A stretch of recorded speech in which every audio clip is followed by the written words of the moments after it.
Hello बच्चों, welcome back to my YouTube channel Maths Plaza. तो बच्चों, आज हम पढ़ने वाले हैं बिहार बोर्ड क्लास 9th भूगोल चैप्टर 3 जिसका नाम है अपवाह स्वरूप। अपवाह स्वरूप। तो आज हम इस चैप्टर में डिस्कस करने वाले हैं, व्याख्या करने वाले हैं। आइए समझते हैं।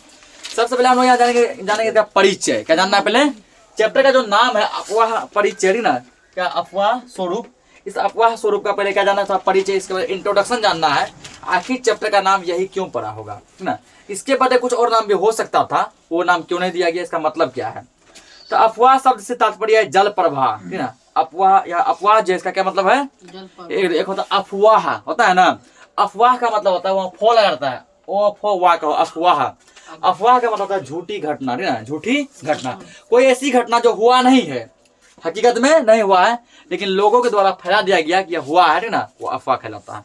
जैसे कि परमानंद जी महाराज, इसकी मृत्यु नहीं हुई थी ना, लेकिन लोगों के द्वारा जो है सोशल मीडिया फैला दिया गया कि इसकी मौत हो गई, ठीक ना, और जिंदे उसको मार दिया गया।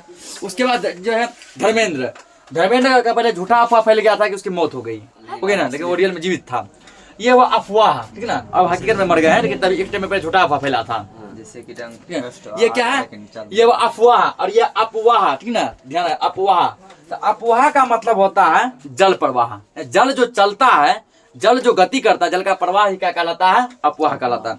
जब आप भारत के भौतिक मानचित्र का अवलोकन करेंगे तब आप पाएंगे कि विविध क्षेत्रों से आने वाली छोटी छोटी जलधाराएं आपस में मिलकर एक मुख्य नदी का निर्माण कर देती है।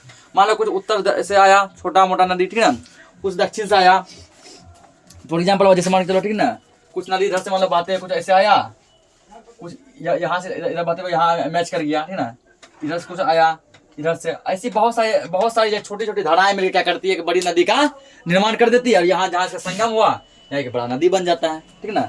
जहाँ संगम हुआ क्या बन जाता है? एक बड़ा नदी बन जाता है। तो जब मानचित्र जब देखेगा इंडिया का, तो पता चलता है कि छोटी छोटी बहुत सारी धाराएं क्या करती है, तो आपस में मिलकर एक बड़ी नदी का रूप ले लेती है। जैसे बंगाल की खाड़ी में देखो, अनेकों छोटी मोटी नदियां वहां बहती है, ठीक ना। तो एक मुख्य नदी का रूप ले लेती है। अंततः इन नदियों के जल किसी बड़े जलाशय जैसे झील या समुद्र या खाड़ी में प्रवाहित होते हैं ना। अब देखो, बहुत सारी छोटी छोटी धाराएं क्या हुआ, आपस में मिलकर क्या बना लिया? एक नदी बना लिया। अब ये नदी भी जब ओवरफुल हो जाता है, तो क्या इसका पानी नदी में रह पाएगा? नहीं। ओवरफुल होने के बाद क्या होता है, इस नदी का पानी भी कहीं ना कहीं जाके बहता है, ना।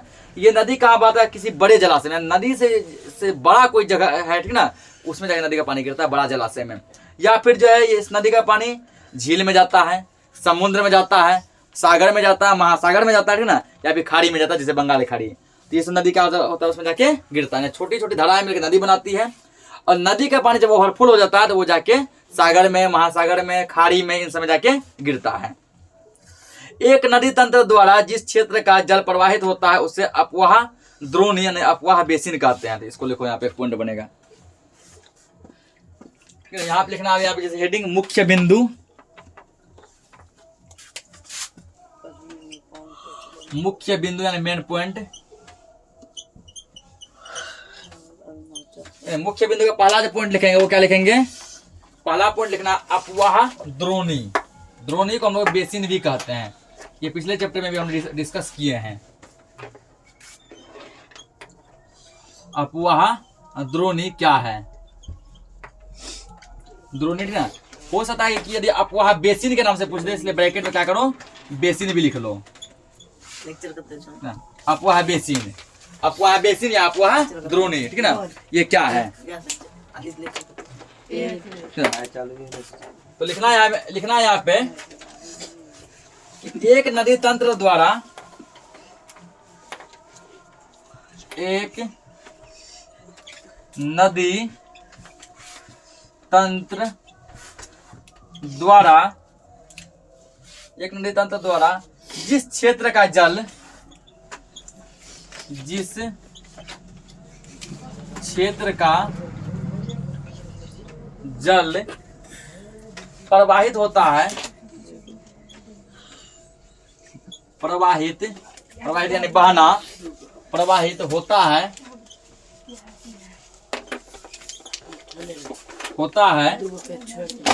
उसे अपवाह, हल्ला मत कीजिए, उसे अपवाह द्रोणी कहते हैं। एक नदी तंत्र द्वारा जिस क्षेत्र का जल प्रवाहित होता है वह क्षेत्र क्या कहलाता है? अपवाह द्रोणी कहलाता है।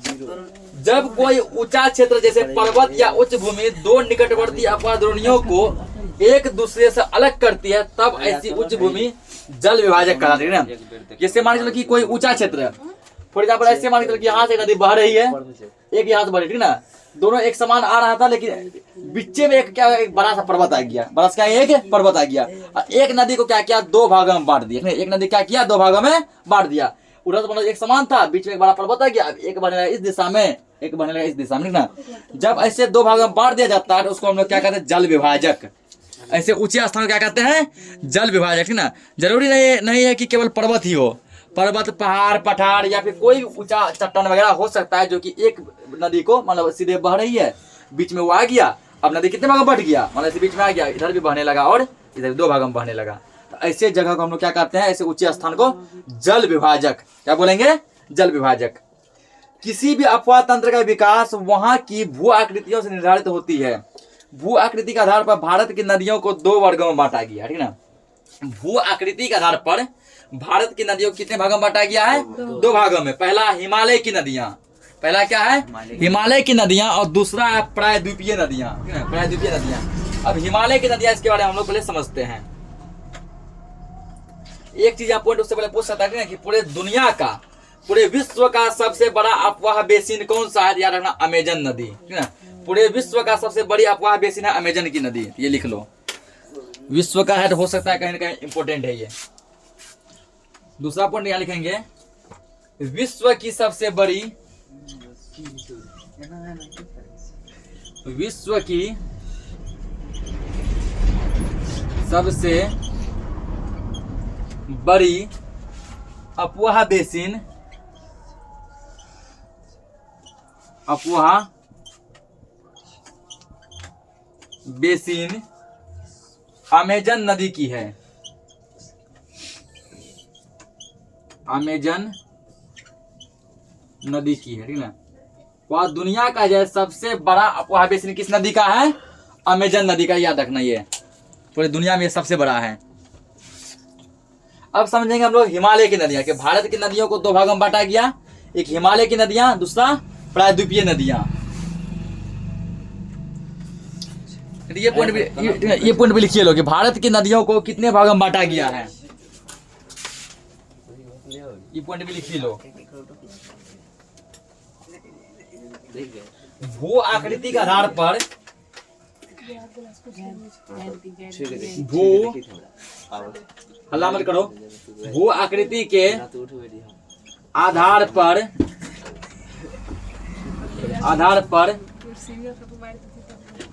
भारत की नदियों को,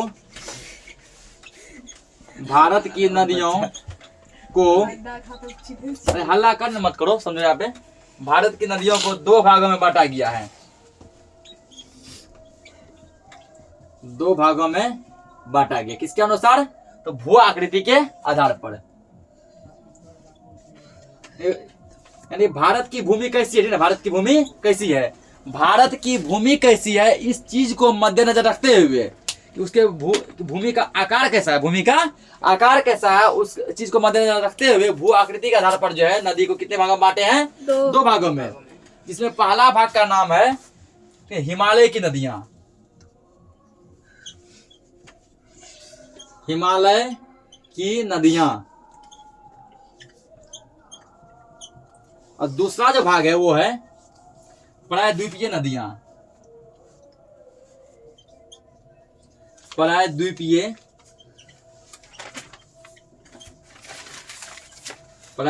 नदियां, ये दो भागों में हम लोग बांटे हैं। अब हम लोग जो है पहला पार्ट जो हिमालय की नदियां, इसका अब हम लोग डिस्कस करते हैं कि हिमालय की नदियां क्या है, इससे क्या तात्पर्य है। तो हिमालय की अधिकांश नदियां 12 मासीय अथवा अस्थाई है। यह नदी जो सूखता नहीं है, हिमालय नदियां क्या होता है, ये सूखता नहीं है, ये 12 माह यानी कि पूरे समझो कि ओवरऑल ये साल का साल भर बहता रहता है, ये अस्थाई है। इन्हें वर्षा के जल के अतिरिक्त पर्वत की चोटियों पर जमे हिम के पिघलने से सालों भर जलापूर्ति होती रहती है, ठीक ना। जैसे देखो नॉर्मल जो नदी होता है, प्रायद्वीपीय नदियां, ये क्या होता है, ये वर्षा के पानी पर निर्भर करता है। किस पर निर्भर करता है? वर्षा के पानी पर निर्भर करता है। यदि वर्षा जम के हुआ तो ये नदी भरा भरा रहता है। यदि वर्षा मान लो नहीं हुआ तो ये नदी भी क्या होता है, सूख जाता है। कभी तुम लोग पुल के नीचे का पानी देखना, ठीक ना, वर्षा के मौसम में फुल होता है, बाढ़ ला देता है, और नॉर्मल दिन में क्या होता है, वो एकदम सूखा रहता है, ठीक ना। ये हिमालय की नदियों में ऐसा नहीं होता है, क्योंकि इसको वर्षा से तो पानी मिलता है। ये वर्षा के अलावा क्या होता है, बड़े बड़े जो पर्वत हैं, पर्वत के चोटी पर क्या होता है, बर्फ जमा होता है। क्या होता है? बर्फ जमा होता है, हिम जमा होता है। हिम मतलब बर्फ, ठीक ना। वो बर्फ जो पिघल के क्या बनता है, पानी बनता है। वो बर्फ पिघल पिघल के इसी नदी में आता है, ठीक ना। वो बर्फ जो पिघल पिघल के पानी के रूप में किस में आता है, इसी में आता है। और बड़े बड़े जितने भी पर्वत हैं, बड़े बड़े जितने भी पर्वत है, पहाड़ हैं, उन सभी पर्वतों पर साल के सालों भर, चाहे गर्मी हो, ठंडी हो, वर्षा हो, सब दिन बर्फ जमा रहता है। सब दिन क्या रहता है, बर्फ जमा रहता है, जो सूर्य की गर्मी से बर्फ पिघलता है और नदी का निर्माण करता है। तो इन्हें जो वर्षा जल के अतिरिक्त जो है पर्वत की चोटियों पर जमे हिम यानी कि बर्फ के पिघलने से सालों भर जल मिलता रहता है। सिंधु एवं ब्रह्मपुत्रा जैसी भारत की प्रमुख नदियां हिमालय से निकलती है, ठीक ना। पूछेगा सिंधु नदी कहाँ से निकलती है, हिमालय से। ब्रह्मपुत्र नदी कहाँ से निकलती है, हिमालय से, ठीक ना। ये सब भारत की ऐसी प्रमुख नदियां हैं जो कि हिमालय से निकलती है। इन नदियों प्रवाह के क्रम में पर्वतों को काट कर गॉर्ज का निर्माण किया जाता है। हिमालय जनित नदियां उद्गम स्थल से समुद्र तक यात्रा के दौरान अनेक प्रकार के क्रियाकलाप को अंजाम देती है। हिमालय से जो नदियां निकलती है, वो हिमालय से निकलते हुए नदी का रूप धारण करते हुए जब वो समुद्र में या फिर खाड़ी में गिरती है, तो अनेक प्रकार की घटनाओं को अंजाम देती है। ये नदियां अपने मार्ग के ऊपरी भाग में तीव्र अपरदन करती है और सिल्ट, बालू, मिट्टी जैसे अपरदित पदार्थों का संवहन करती है, ठीक ना। ये नदी क्या करता है, अपरदन का मतलब होता है मिट्टी का कटाव। अपरदन मतलब क्या है, मिट्टी का कटाव, ठीक ना। ये नदी जो है मिट्टी का कटाव बहुत ज्यादा करता है। नदियां जैसे जैसे आगे बढ़ती है, अवसाद की मात्रा बढ़ती जाती है। इससे मध्य एवं निचले मार्ग में जहां भूमि की ढाल कम हो जाती है, नदियों को संवहन के लिए कठिनाई होने लगती है। हल्ला मत करो। परिणामतः नदियां क्या होता है, विपर्सित होकर गोखुर झील, बाढ़ का मैदान और डेल्टा जैसे अनेक आकृतियों का निर्माण करती है। दूसरा पार्ट इसका समझेंगे, प्रायद्वीपीय नदियां। प्रायद्वीपीय नदियां, यहाँ की अधिकांश नदियां मौसमी है। प्रायद्वीपीय नदियां क्या होता है, मौसमी, जो मौसम भर पूरा भरा भरा रहता है, और जब मौसम खत्म हो जाता है वो क्या होता है, सूख जाता है, ठीक ना। जिसका स्रोत जो है मुख्य वर्षा का जल है। वर्षा का जल होगा नदी भरा रहेगा। ग्रीष्म ऋतु एवं शुष्क मौसम में जब वर्षा नहीं होती है, तो यहाँ की बड़ी बड़ी नदियों का जल स्तर घटकर छोटी छोटी धाराओं या नलिकाओं में परिणत हो जाता है, लगता है कि नाला है, ठीक ना। जब वर्षा नहीं होता गर्मी में या फिर ठंडी में, तो नदी क्या होता है, सूख जाता है, लगता है क्या है, लगता है ये जो कोई नाला है, छोटी छोटी धाराएं बहने लगती है। इनमें से कुछ नदियां पठारी भाग तथा पश्चिमी घाट पर्वत से निकलकर पश्चिम की ओर बहती है और अरब सागर में जाके गिरती है। यानी प्रायद्वीपीय नदियों का कुछ भाग कहाँ जाके गिरती है, अरब सागर में जाके गिरती है। किंतु प्रायद्वीपीय भारत की अधिकांश नदियां पश्चिमी घाट से निकलकर बंगाल की खाड़ी में गिरती है, ठीक है। इसका प्रायद्वीपीय नदियों का अधिकतर भाग है, प्रायद्वीपीय नदियों का अधिक से अधिक नदी कहाँ गिरता है, बंगाल की खाड़ी में। कहाँ गिरता है, बंगाल की खाड़ी में आके गिरता है। और कुछ नदी, प्रायद्वीपीय नदी का कुछ नदी कहाँ जाके गिरता है, ये गिरता है अरब सागर में। ये नदियां छिछली और कम लंबी है। नदी कैसा होता है, इसका लंबाई कम होता है। ये नदियां अनेक जगहों पर जलप्रपात का निर्माण करती है। पूछेगा जलप्रपात का निर्माण जो किन नदियों से होती है, याद रखना प्रायद्वीपीय नदी से। किन नदी से, प्रायद्वीपीय नदी से। बंगाल की खाड़ी में गिरने वाली नदियों द्वारा, डेल्टा और अरब सागर में गिरने वाली नदियों द्वारा ज्वारंद मुख का निर्माण होता है। पूछेगा कि डेल्टा का निर्माण कहाँ होता है, याद रखना बंगाल की खाड़ी में। पॉइंट हम लोग लिखेंगे कि डेल्टा का निर्माण कहाँ होता है। डेल्टा मतलब सबका मतलब सब बताया जाएगा। देखिए यहाँ पहले कि बंगाल की खाड़ी में गिरने वाली नदियों द्वारा, बंगाल की खाड़ी में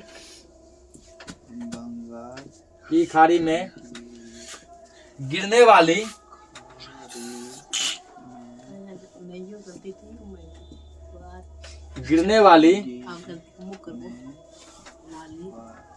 नदियों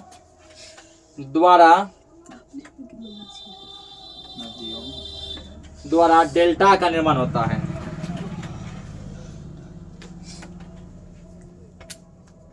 डेल्टा का निर्माण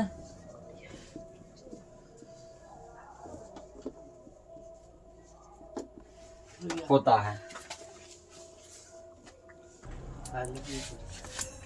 आगे समझो। अब ये अगला हेडिंग है भारत की प्रमुख नदियां। क्या हेडिंग? भारत की प्रमुख नदियां। तो भारत के अफवाह मानचित्र का अध्ययन करने से पता चलता है कि सिंधु, गंगा तथा ब्रह्मपुत्र हिमालय की प्रमुख नदियां, ठीक ना। पूछेगा कि हिमालय के 3 प्रमुख नदियों का नाम बताएं। तो सिंधु नदी, गंगा नदी, ब्रह्मपुत्र नदी। यानी सिंधु हो गया, गंगा हो गया, ब्रह्मपुत्र हो गया, ये सभी जो हिमालय जब पिघल के निकलता है ना, हिमालय की चोटी से बर्फ पिघलती है, इसके पिघलने से कि हिमालय के पिघलने से सिंधु, गंगा और ब्रह्मपुत्र नदी का निर्माण होता है। ये नदियां लंबी एवं गहरी है। ये तीनों नदी ऐसा है, सिंधु, गंगा और ब्रह्मपुत्र, जो काफी लंबी है और क्या है, काफी गहरी भी है। मुख्य नदियों के अतिरिक्त इनकी कई सहायक नदियां भी है। तो मेन नदी हुआ, बहुत सारी छोटी मोटी जो नदियां इसमें आके गंगा नदी मिलती है, बहुत छोटी मोटी नदियां जो है सिंधु नदी मिलती है, ब्रह्मपुत्र नदी मिलती है, ठीक है। जो छोटी छोटी नदियां जो है, जो मेन नदी में आके मिलती है, उसको कहते हैं सहायक नदियां। क्या कहते हैं? सहायक। जैसे मतलब मेन नदी गंगा नदी हो गया, मान के इधर छोटा नदी मिल गया, यहाँ पे एक इधर टच हो गया, फिर टच हो गया, नीचे टच हो गया, तो छोटी छोटी जितनी भी नदी टच होती है, इसको कहते हैं सहायक नदी। क्या कहते हैं? सहायक नदी। इसके अतिरिक्त प्रायद्वीपीय भारत में भी कई नदियां प्रवाहित होती है। प्रायद्वीपीय भारत में इसमें भी बहुत सी नदियां प्रवाहित होती है, जो प्रायद्वीपीय क्षेत्र में बहती हुई बंगाल की खाड़ी या फिर अरब सागर में जाके गिरती है।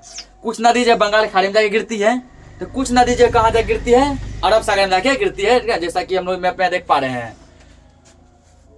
इन नदियों की व्याख्या हम लोग पूरी अच्छा से करेंगे, समझो। यहाँ पे क्या आप जानते हैं? मेन पॉइंट है, नदियां अपने गाद के प्राकृतिक तटबंध का निर्माण करती है। ये तटबंध बाढ़ क्षेत्र में मानव अधिवास के लिए सर्वाधिक उपयुक्त मानी जाती है।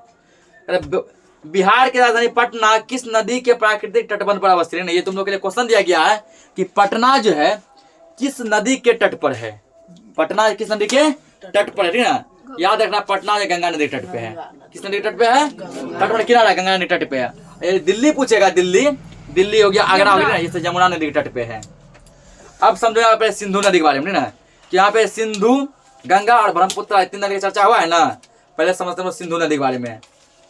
सिंधु नदी भारत की विशालतम नदियों में से एक है। भारत का सबसे विशाल नदी कोई है? सिंधु नदी। ये पॉइंट यहाँ पे लिखना जरूरी है। तो 5वां पॉइंट यहाँ क्या लिखना है कि भारत की सबसे विशाल नदी कौन सी है? तो सिंधु नदी, ठीक ना। लिखा सिंधु नदी। सिंधु नदी, कोई बात तुम ऐसे नहीं लिख सकते। भारत की सबसे विशालतम नदी कौन सी है? सिंधु नदी, ऐसे लिखो। या सिंधु नदी भारत की सबसे विशालतम नदी है, इसमें क्या है? सिंधु नदी भारत की सबसे विशालतम नदियों में से एक है। सबसे विशालतम नदियों में से एक है। यह तिब्बत के समीप मानसरोवर झील से निकलकर दक्षिण पश्चिम की ओर बहती हुई भारत में जम्मू कश्मीर के लद्दाख जिले में प्रवेश करती है ना। पूछ सकता है कि सिंधु नदी जो है इसका उद्गम स्थान कहाँ है या कहाँ से बहती है। याद रखना है कि सिंधु नदी जो है तिब्बत के समीप में है, तिब्बत के आसपास है एक मानसरोवर झील। क्या है? मानसरोवर झील ना। तिब्बत के समीप जो है, तिब्बत के आसपास का एक मानसरोवर झील है। उस झील से निकल कर मानसरोवर झील क्या हो गया? इसका उद्गम स्थान हो गया, ठीक है। ये कह सकते हैं हम लोग कि सिंधु नदी का जो उद्गम स्थान क्या हो गया? मानसरोवर झील। तो सिंधु नदी जो है मानसरोवर झील से निकलकर दक्षिण पश्चिम की ओर बहते हुए भारत में जम्मू कश्मीर में प्रवेश करती है। जम्मू कश्मीर के लद्दाख जिले में प्रवेश करती है, ठीक है। भारत के जम्मू कश्मीर के लद्दाख जिले में प्रवेश करती है। इस नदी का प्रवाह क्षेत्र लगभग 250 वर्ग किलोमीटर फैला हुआ है। 250 स्क्वायर किलोमीटर भाग में क्या है? पूरा फैला हुआ है, जिसमें जास्कर, नुब्रा, श्योक तथा हंजा जैसी प्रमुख सहायक नदियां आकर इसमें मिलती है। ये सब नदी का नाम था। जास्कर, नुब्रा, श्योक, हंजा, ये सब क्या है? छोटी छोटी नदियां हैं जो कि सिंधु नदी में क्या करती है? मिल जाती है। इसको सहायक नदी कहेंगे। क्या कहेंगे? सहायक। सिंधु हो गया मेन नदी, ये सब इसका क्या हो गया? सहायक नदी हो गया। मिलती है लद्दाख में सिंधु नदी का गॉर्ज निर्माण करती है, जिससे गिलगिट गॉर्ज कहते हैं। कि लद्दाख में क्या कर रही है? गॉर्ज बनाती है, जिस गॉर्ज का क्या नाम दिया गया है? गिलगिट गॉर्ज नाम दिया गया। ये पॉइंट यहाँ पे हम लोग लिखेंगे। 6ठा पॉइंट लिखना है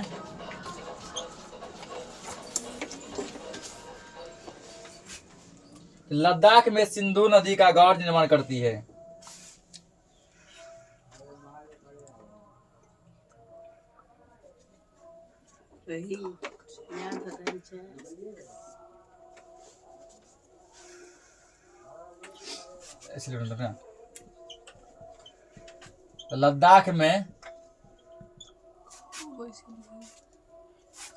लद्दाख में सिंधु नदी का लद्दाख में सिंधु नदी गॉर्ज का सिंधु नदी क्या करती है? गॉर्ज का निर्माण करती है। गॉर्ज का निर्माण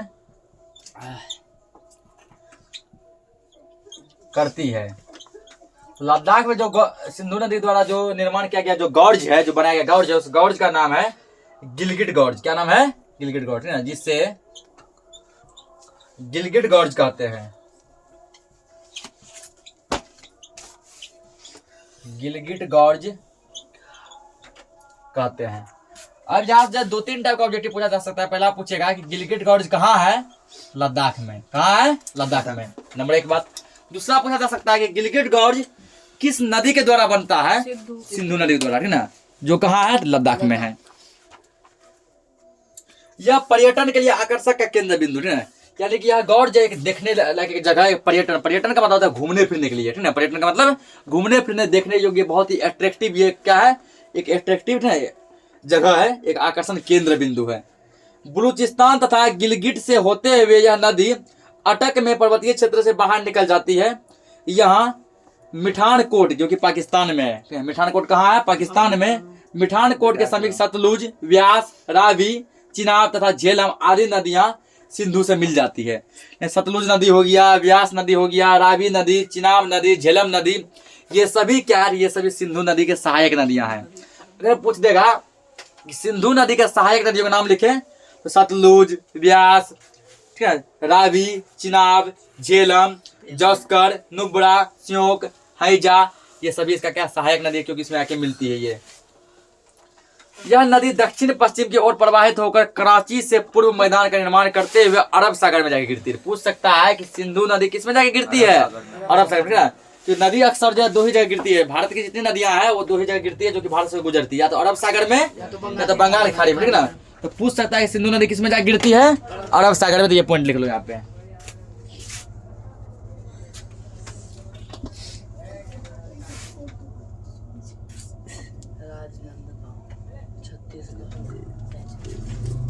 सिंधु नदी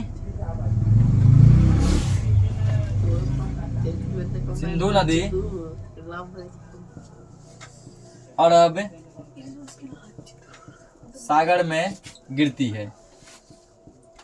किस सागर में गिरती है? अरब सागर में गिरती है। हिमालय से निकलने वाली इस नदी की लंबाई लगभग 2900 किलोमीटर है ना। यानी कि सिंधु नदी की लंबाई कितनी है? 2900 किलोमीटर। इस नदी का 1/3 प्रवाह क्षेत्र भारत के जम्मू कश्मीर, हिमाचल प्रदेश और पंजाब में है।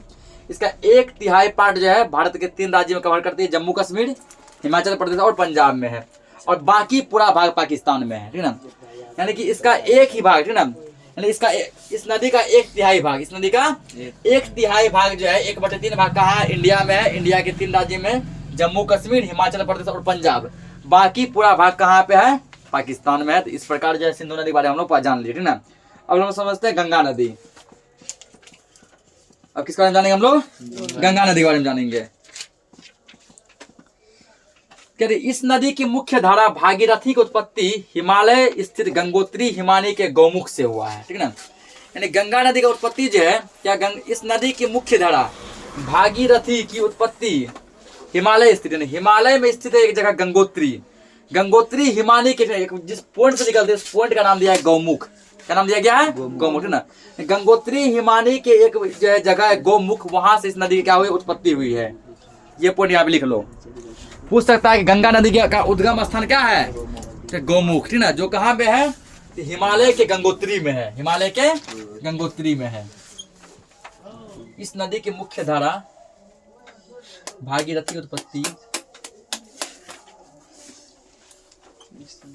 देखेंगे। गंगा नदी गंगा नदी की उत्पत्ति हिमालय स्थित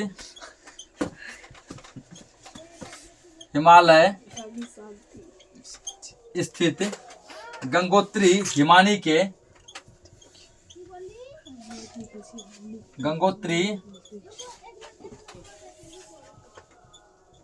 के गोमुख क्या है ना, ये उस पॉइंट का नाम है, उस जगह का नाम है जहां से कि गंगा नदी निकलती है, ठीक ना।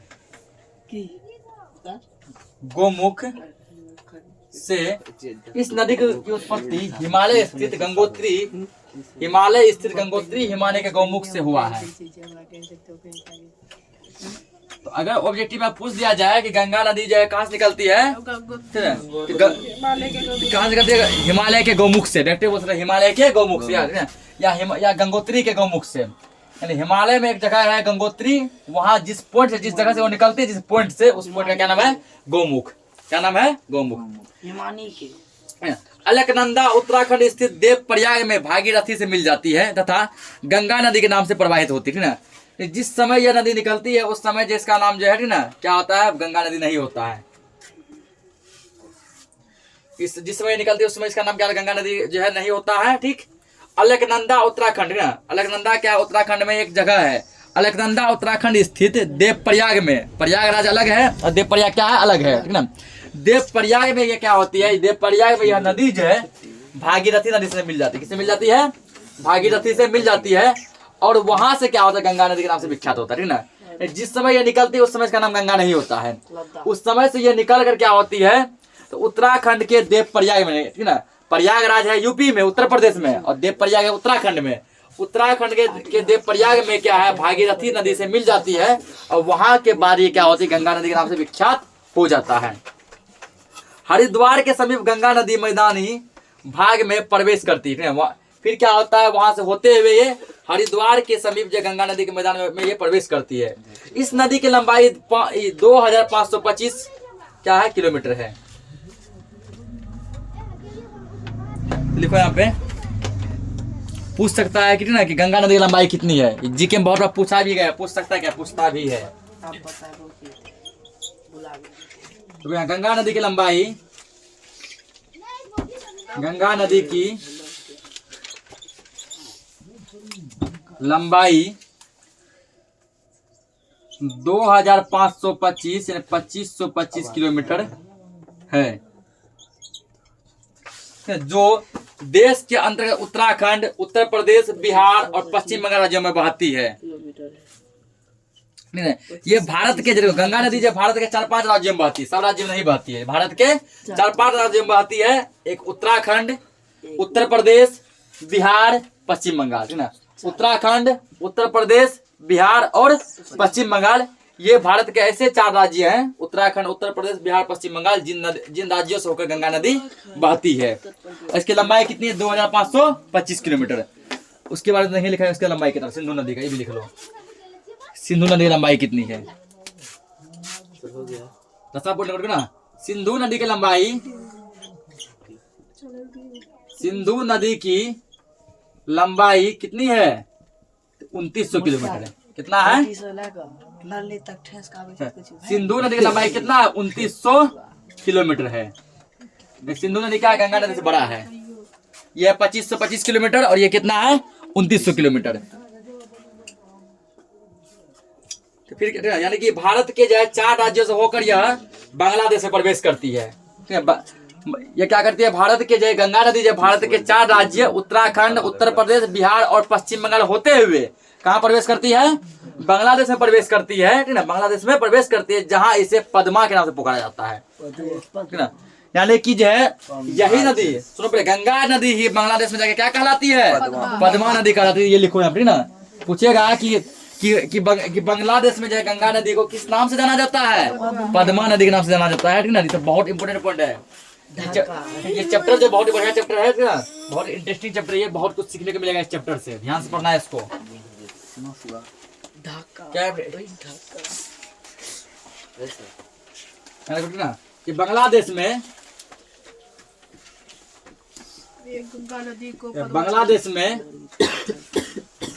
गंगा नदी को क्या कहा जाता है? पद्मा कहा जाता है। बांग्लादेश में गंगा नदी को पद्मा के नाम से जाना जाता है।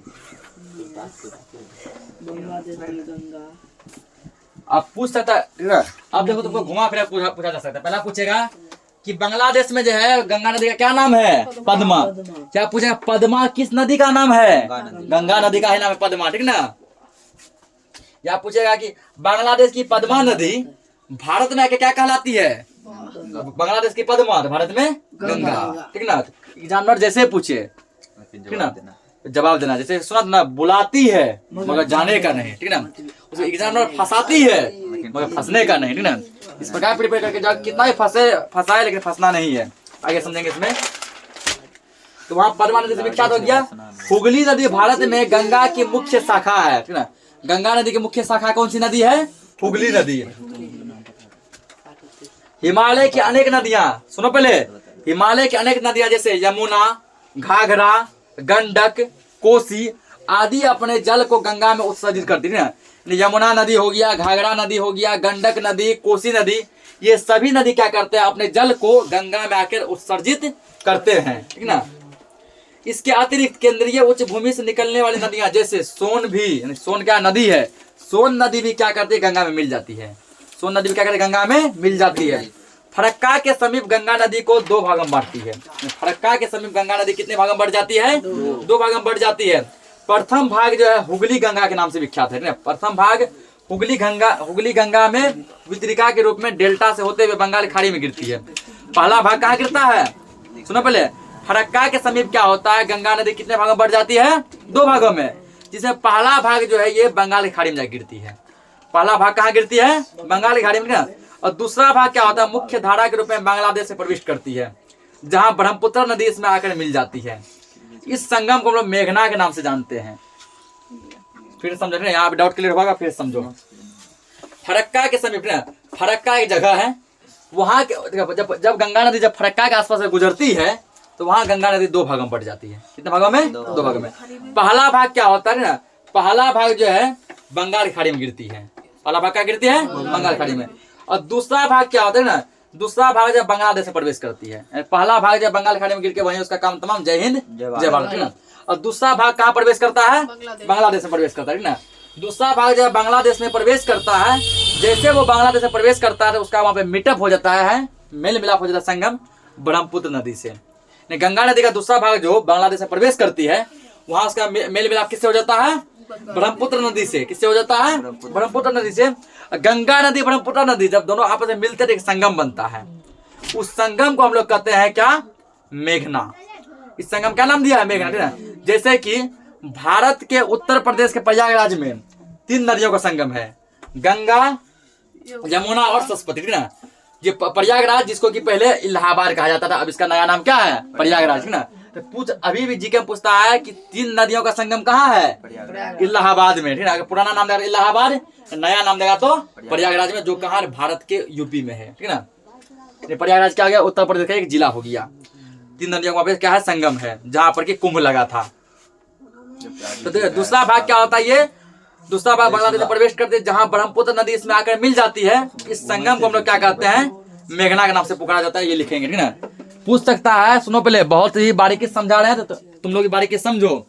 पूछ सकता है किन 2 नदियों के संगम को, ध्यान समझना, किन 2 नदियों के संगम को मेघना संगम कहते हैं? गंगा और ब्रह्मपुत्र। गंगा और ब्रह्मपुत्र, या गंगा और ब्रह्मपुत्र नदी के संगम को क्या कहते हैं? मेघना। क्या कहते हैं? मेघना। ये चैप्टर बहुत बारीकी समझा रहे हैं, ध्यान समझो इसको। लिखो यहाँ अगला पॉइंट, ठीक ना। अगला पॉइंट लिखना है गंगा और, हल्ला मत करो, बहुत इंपोर्टेंट है ये सब।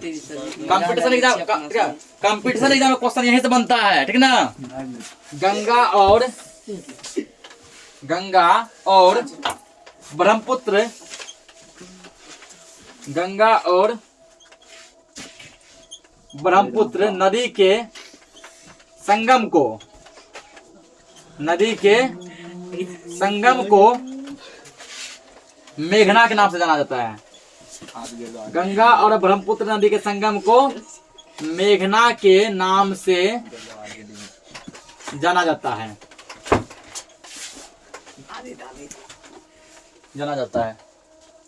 देखो आगे ठीक ना। गंगा एवं ब्रह्मपुत्र नदी बंगाल की खाड़ी में गिरने से पूर्व एक विशाल डेल्टा का निर्माण करती है। इस डेल्टा का नाम है सुंदरबन डेल्टा, ठीक ना। गंगा और ब्रह्मपुत्र नदी जो है बंगाल की खाड़ी में गिरने से पहले एक डेल्टा बनाती है। उस डेल्टा क्या नाम है? सुंदरबन डेल्टा, ठीक ना। और ये सुंदरबन डेल्टा जो भारत की सबसे बड़ी डेल्टा है। भारत की सबसे बड़ी डेल्टा, ठीक ना। पूछ सकता है कि भारत की सबसे बड़ी डेल्टा कौन सी है? सुंदरबन डेल्टा। कौन सा डेल्टा है? सुंदरबन डेल्टा, ठीक ना। और पूछ सकता है कि सुंदरबन डेल्टा जो है कौन कौन नदी मिलकर बनाती है? गंगा और ब्रह्मपुत्र नदी, ठीक ना। तो लिखो इसको भी। ये सब जाने ना, तुम किसी भी कंपटीशन एक बार पेपर देखना, डायरेक्ट क्वेश्चन फंसता है यहाँ से। देखिए गंगा और ब्रह्मपुत्र नदी मिलकर, गंगा और ब्रह्मपुत्र नदी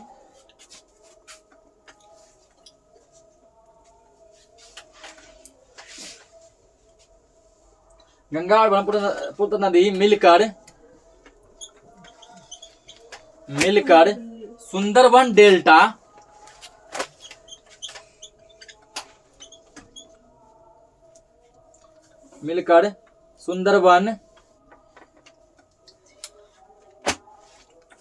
सुंदरबन डेल्टा का निर्माण